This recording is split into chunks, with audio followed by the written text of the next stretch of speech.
Good morning, good afternoon, good evening, wherever this video finds you. Welcome to Raw Dogs Radio. My little home of the Browns side project radio talk show where it gets me away from the politics. So let's get into this. I meant to talk about this last week, but it's been very busy concerning the NFL and the weather here. It snowed twice here in Atlanta. Just wild. Anyway, let's start with the top story. New report sheds light on Deshaun Watson, Kevin Stefanski Browns feud. All right, and this comes to us courtesy of factoryofsadness.co, who really just highlighted the bullet points, the talking points of Jason Lloyd's interview. Well, his article on The Athletic. So, after being the most disappointing team in the NFL in the 2024 season, there has been a ton of introspection within the organization. The only silver lining from the 3-14 campaign was securing the number 2 overall pick in the 2025 NFL draft, which we are going to discuss. The disastrous performance means that there will be significant changes in the offseason, but it looks like head coach Kevin Stefanski will retain his position, but offensive coordinator Ken Dorsey has already been replaced by Tommy Rees, who was the tight ends coach. The next inevitable change will be a quarterback. Before I get into that, apparently Kevin Stefanski, after Baker left or forced his way out of Cleveland, and let's be honest, I mean, let's really be honest here. Baker forced his way out of Cleveland. Not that he wanted to leave, but his behavior and his performance of the year that he got hurt when he was calling himself playing for a contract, he was doing too much. And in all honesty, when he hurt his shoulder, he should have went on IR. But he was trying to prove that he was gutsy and could tough it out all year long despite the injuries, because he hurt like a shoulder and an ankle or whatnot. He was like beat up. Left shoulder, right ankle, or leg injury. Whatever it was years ago. But he was trying to prove that he could gut it out. And yeah, sure, you could go out there and play, but you were not effective. You were horrible. And in all honesty, Stefanski, being a head coach, if he had any guts or any testicular fortitude, would have thrown him on IR, started Nick Mullins, and would have had Andrew Berry scour the waiver wire for a quarterback that was serviceable. I mean, Baker had already been given they had already picked up his 5th-year option. So had he have sat out, went on injured reserve, and came back the following year, I guarantee you there would have been no Cleveland talking about Deshaun Watson. It wouldn't have happened. It wouldn't have happened. But Baker wanted to play. His attitude and personality got the best of him. And yes, I'm glad he's down in Tampa Bay doing what he's doing. You know, proving that he's a gutsy quarterback, which we've known. If you've watched him as a Browns fan, you know that Baker is very gutsy. He has a very strong-willed personality and everything. He wants his team to win. He wants the best, but at that time, he was too young and immature to make the right decisions. Instead of the Browns being a mature organization and doing what's best for him, they let him call the shots, which is why he's in Tampa Bay.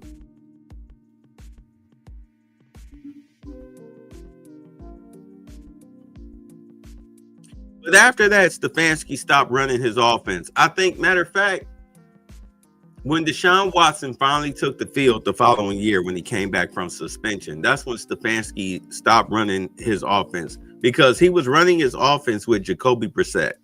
Power running game, play action pass, dump it to Njoku, the tight end, pick up 7 yards here, there, the other 15 yards here. Just slowly, methodically move the ball down the field, drain the clock, wear down the defense, score. But the defense was garbage. You put Jacoby Brissett in horrible situations, horrible positions, late in the fourth quarter, where you needed him to be what he wasn't, which was outstanding in the fourth quarter. He's basically a game manager. You play it safe with him all the way down. If you had last year's defense, not 2024 defense, but 2023 defense with Jacoby Brissett at quarterback, you win at least 12 to 13 games. You might probably have won. You probably would have beaten the Texans, but that's not what happened. It's neither here nor there. At any rate, we all noticed during the Saints game when Watson came back here in Cleveland, it was a snow game. Why are you in 3, 4, and 5 wide instead of running the ball with Hunt and Chubb? This is the type of weather. This is why you have those backs. These guys are power backs. You don't bring them down with an arm tackle. You have to gang tackle them. You have to wrap them up. You have to clip their ankles.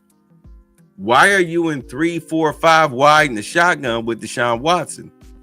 And of course, as it turns out, this is the offense that Watson said he felt comfortable in, and this is what he wanted to run, because this is the same offense that he ran at Clemson. But the thing about it is that you weren't brought here to run that goofy offense.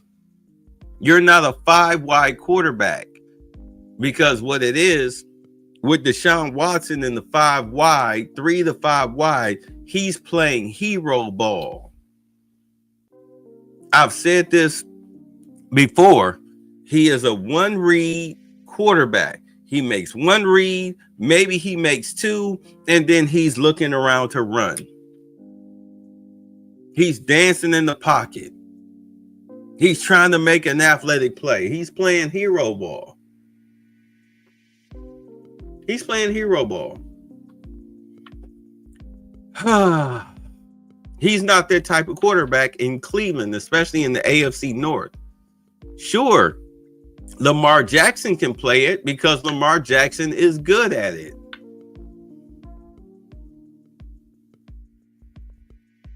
But you have to be a thrower first. You saw what the Ravens did with Lamar Jackson. They were a power running team for years until they felt that he had developed enough to throw the football. Now they're a 3 wide, run the football type of team. And of course, well, the playoffs is a whole different scenario. But yet, Deshaun Watson, you're not that guy. To quote Cam Newton, little whoremonger, you're not that guy. Not on the field. You're not that guy. Not in Cleveland. Too many injuries. Too many injuries and the inability to read a defense. Let's just be honest.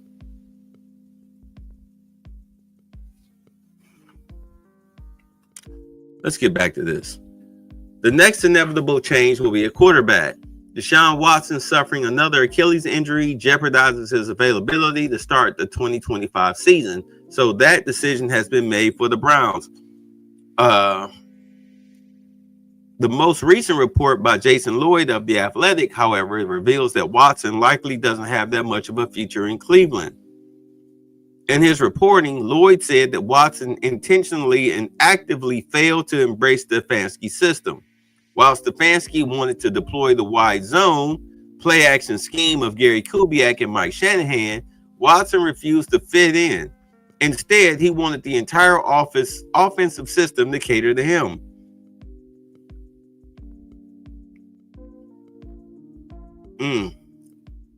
And as they put in quotations here, but after he arrived in Cleveland, Watson never embraced the Stefanski system.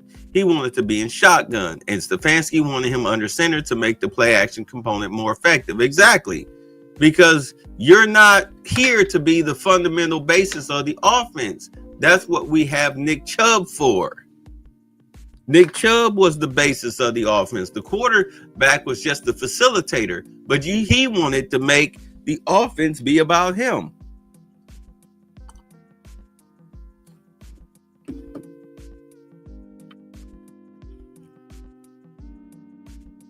Simply pathetic.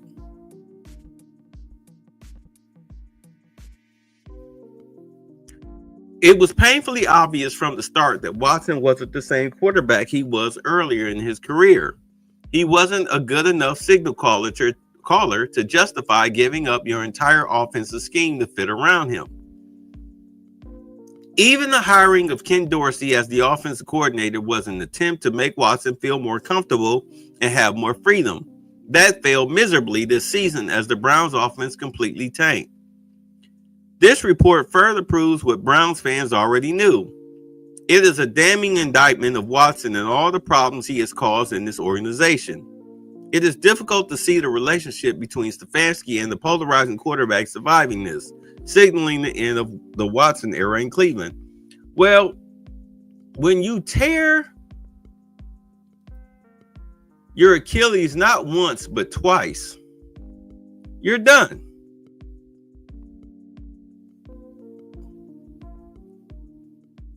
You're done. Let's see, when was this written? Oh, back in 2024. I'm going to leave this alone. But this is Jason Lloyd, the guy who wrote the article. In all honesty, the thing about it was that Watson was done. You're coming off of shoulder surgery. Understand, you're coming off of shoulder surgery where they had to reconstruct your whole shoulder after the Ravens went. So you come into the new year, and just like Chubb did coming back into the new year this year, you're not the same person. You don't have the confidence in your ability, especially in your coming off of injury.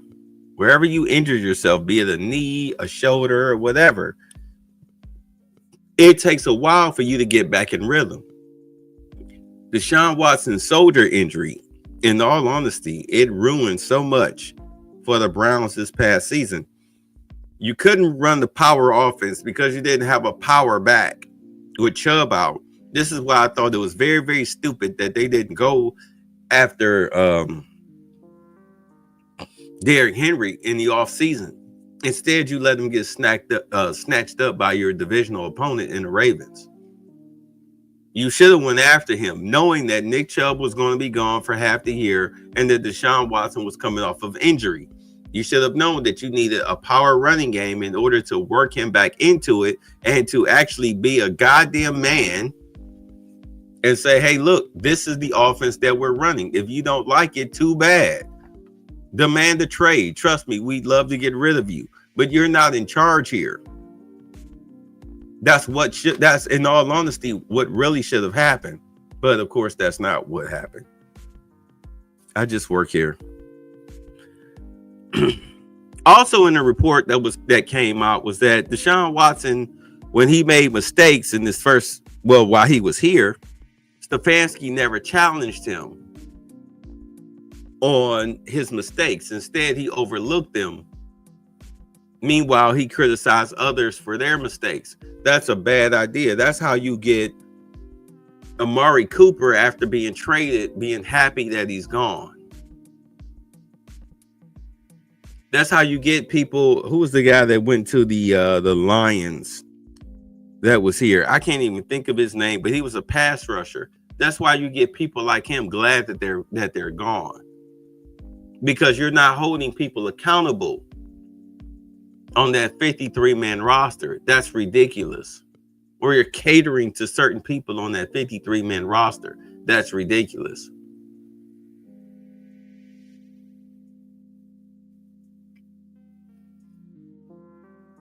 This is how your team starts playing sloppy. This is how you get players out there kind of loafing around. And do understand, this is the second left defensive end that has left Cleveland and has said to hell with that team. I get that Myles Garrett is the star, but you need to get somebody else to complement him. And you can't gear everything towards him.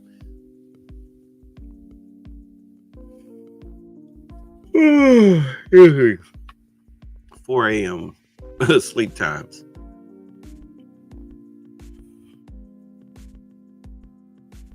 At any rate, so let's get into this. So here you have the draft order. All right, here you have the draft order. Now, Shedeur Sanders is pretty much saying, well, his father. Who cares really what he's thinking? But let's take a look at I think there's 3 teams that desperately need a quarterback. All right. Of course, there's no telling what the Titans are going to do as far as concerning Will Levis or whatnot. But the Giants definitely need a quarterback, as does the Raiders and the Jets. All right. So let's concentrate on these 3 teams: Giants, Vegas, Jets. Now, personally, Cleveland, you're at the number 2 with the Giants at number 3. No matter which team, these 3 teams you really go with, one of these 2 teams, be it the Giants or the Raiders,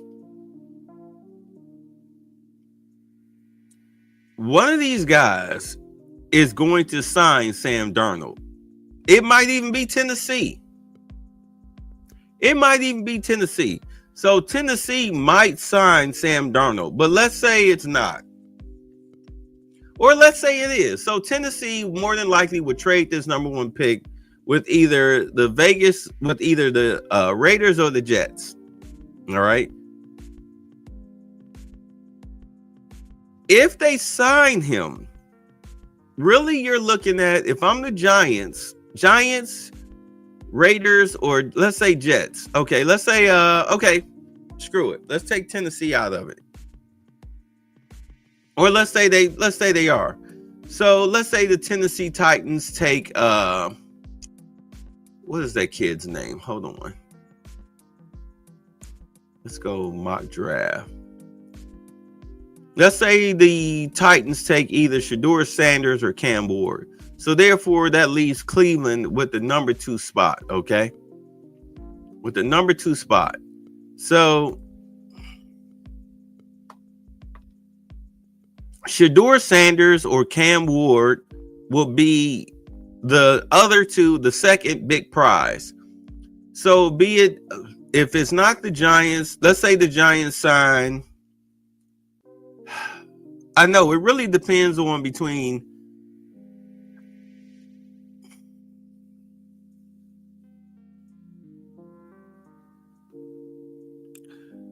one of these 3 teams, Tennessee, the Giants, or the Raiders, is going to take a chance, okay, on Sam Darnold. Either way, one of these 2 teams between the Raiders and the Giants will have to trade up with Cleveland in order to get him. Be it Cam Ward or Shedeur Sanders, they're going to be looking to trade up. So if I'm Cleveland, be it Vegas, the Giants, or even the Jets, one of these 3, I want your 2nd round pick. Okay, not only do I want to swap with you with your 1st round, but I want your 2nd round pick, which would either be the 34th, the 37th, or the 42nd.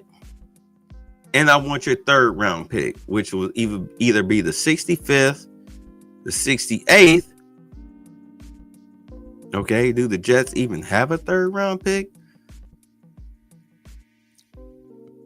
The 92. If it's the Jets and this is the best you can give me as far as a 3rd round pick, not only do I want your 3rd round pick, but I also want your 4th round pick, which would put me at 108. Let's say at the very least, let's say it's the Jets. Let's say you're picking 7th. Okay. Let's say you're picking 7th. Although I would rather pick 3rd, but let's say you're picking 7th. All right. Because the Jets are very stupid, but more than likely it'll be the Raiders.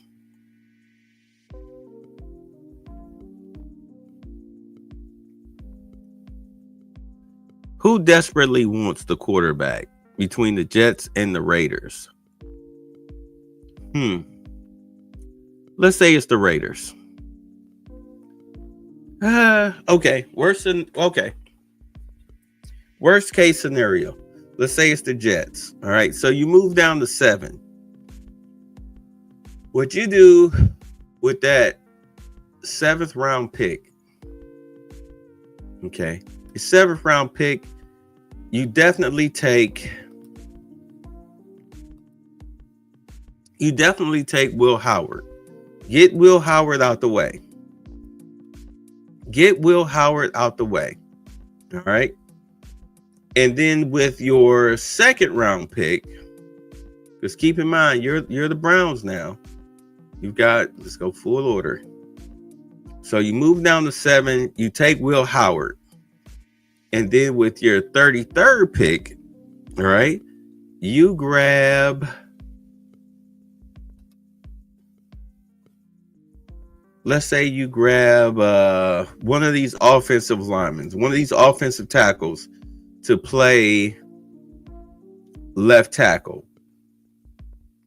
Whichever one of these guys are available, you grab from top to bottom. I know Will Campbell is supposed to be the best, but you desperately need a left tackle. So you grab your left tackle. And then with your, hold on, sorry. So keep in mind, you traded with the Jets. So with your 42nd pick, you most definitely, after you grab your left tackle, you grab yourself a running back. Now, you can go Judkins if he's still available. You can go Judkins because he can catch and he can run the football. All right, which is what you need. Or you go Scatterbo. But one of these two guys will be available to you. All right. So with your 2nd pick, you get your left tackle, you get your running back, and then in the 3rd round, why is this acting funny? In your 3rd round, all right, you're going to have 2 picks. So 3rd round, you're going to have the 67th and the 92nd. And then the 94th. So you're going to have 3 3rd round picks. So in your 3rd round, what you grab is either one of these wide receivers that are left. If you could probably Buka will be gone. Right. So you get any one of these big body guys that's available to you, okay? And then you work on your edge. Let's get rid of that. Or you might want to work on your edge first. But Jack Sawyer, if you can get your hands on him, perfect. If not, you need somebody within these top picks in order to help out Myles Garrett. Right. And then, of course, in your 3rd round, you most definitely need a linebacker. The pickings are pretty slim, but you definitely need a linebacker. Now, you're looking at 3rd round. So you'll have 3 picks in the 3rd. Then your 4th round, you look for, and if you're going to get the Jets, that's 2 picks in the 4th round. You definitely need your backup quarterback. You need a left guard. All right. You most definitely need a left guard. So let's see what we're talking about here. Oh, wow. That is I'm sorry. Those are interior offensive linemen. You definitely need a left guard. I mean, these are just big guys who have been ranked, but you definitely need a left guard. And then you're definitely going to need a safety. You work on your defense. Now, I like Ohio State safeties. I liked him. That dude played pretty good. Yeah, Latham Ransom. He played pretty good. If you can get your hands on him somewhere up in there, that is good. That would be good. But you need to infuse talent. You're probably going to have to trade. You have to make some trades. You're going to have to make a trade in your secondary. You're going to have to get rid of Greg Newsome and let's see, who was that other guy? Let's see, hold on.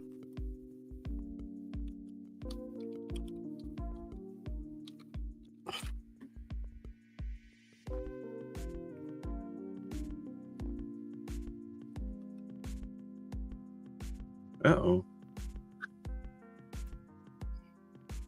Let's go with, here we go. Okay.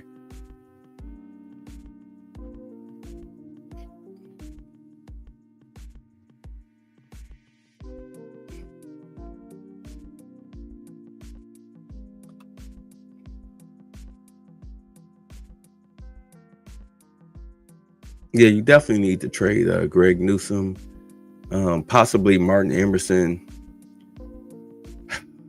We'll see. You need to get rid of those guys. Let's see here. Juan Thornhill. Yeah, you need to get rid of him. He's got to go. He's got to go. Juan Thornhill's got to go. Greg Newsome's got to go. If you can get some trades for them, maybe package them to get up to the third round, that would be beautiful. That would be beautiful because you need to get rid of some of these guys. If you can get your hands on Burke or Latham Ransom, that would be perfect because you need to grow. You need to grow. This is pathetic. This is pathetic. After that, though, I like Will Howard. Let's see here. Let's see if we can bring up. Let's see here.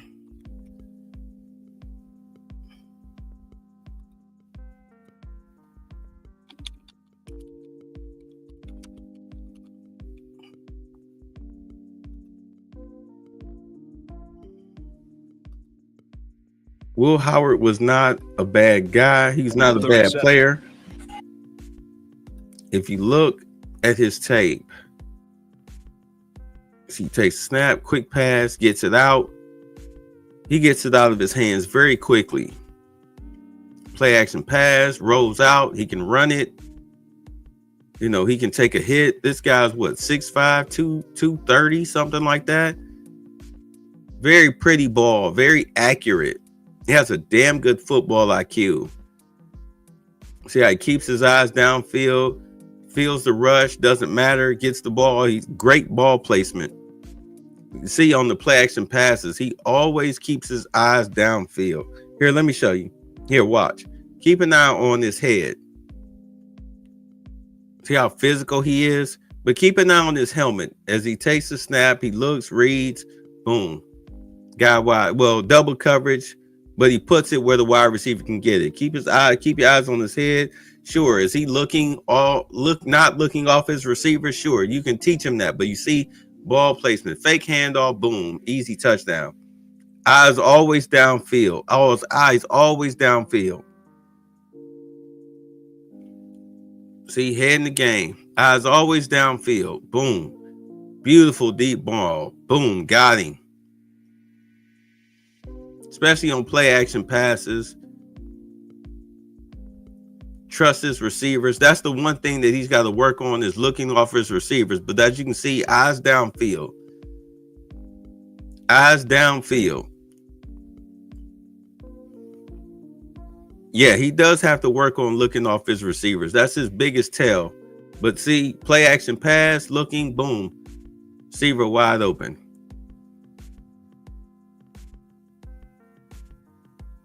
Big guy, boom. Very mobile. Very mobile, can throw on the run. Makes quick decisions. He doesn't hold the ball like Shadura does. He looks for his first read. If it's there, he takes it. If not, he looks away. Boom, boom, boom. Sits, holds it, throws deep, wide open. Boom. Very accurate ball. One time he looks away. Boom, quick pass. Make the quick decision. Did the quick play action. Receiver wide open. Here he is again. Fake handoff, back to throw, rolling out. Beautifully thrown. Here's again, fake handoff, fake back to throw, quick pass, boom, got him wide open. Got him wide open. Again, another fake handoff, ready to run. Very big, very athletic. Looking, making his reads, bam, wide open, touchdown, hits the back. Fake the handoff, rolls out, plants his feet, throws a beautiful ball, wide open, touchdown.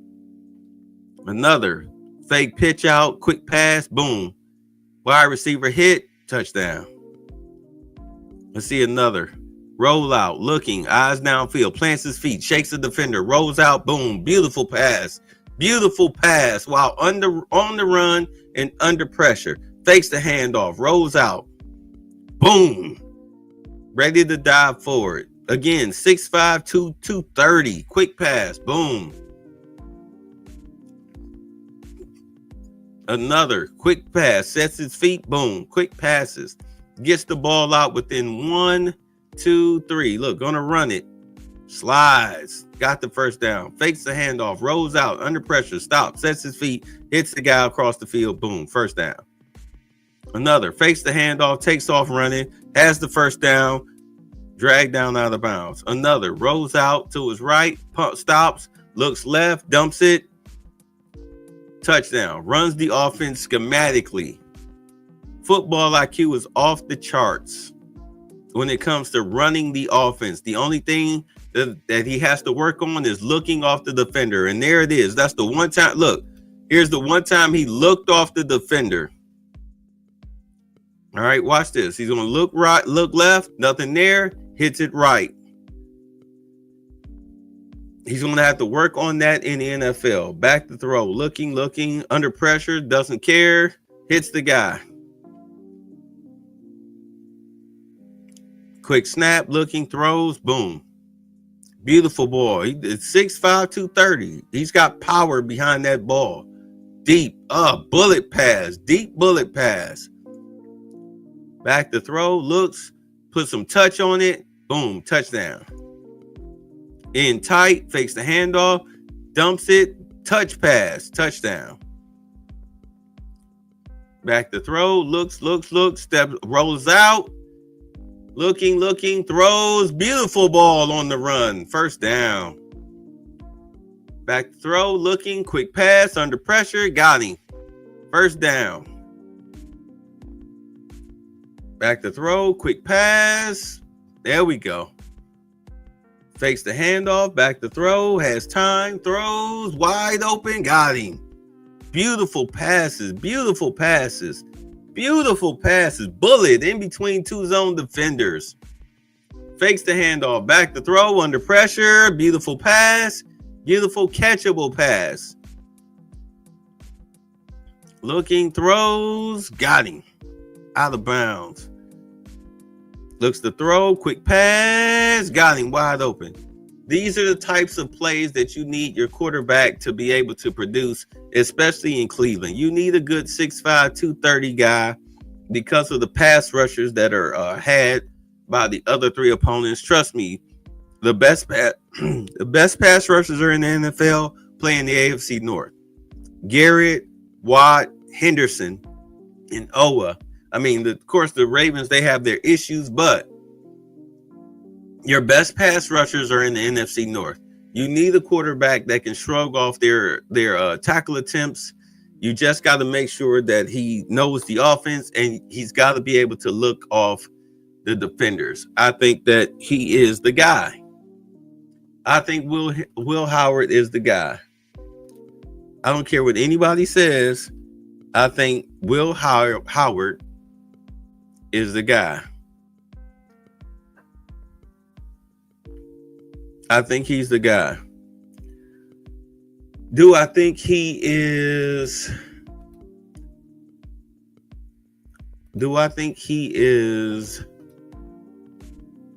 First, I put it to you like this. Do you think he's within the top? Do you think he's the 7th round pick? You think he's? I'm sorry. Do you think he's in the top 10 as far as draft picks? Yes. At worst case scenario, if I trade with the Jets, then yes, Will Howard will be my target. But that's only if I have assurances that either the Raiders or the Jets are looking to draft either Jesus Christ, I forget those idiots' names. Ward, Milroe, Sanders, or actually Ilvers has decided to stay. So it's Milroe, Ward, and Sanders. But really it's Ward and Sanders. Those are the two. So if I have 100% assurances that that's what they're looking to do, then yes, I would trade down, because New England is not looking for a quarterback. Neither is Jacksonville. All right. So, and like I said, it all depends on what happens with Darnold. He's the X factor.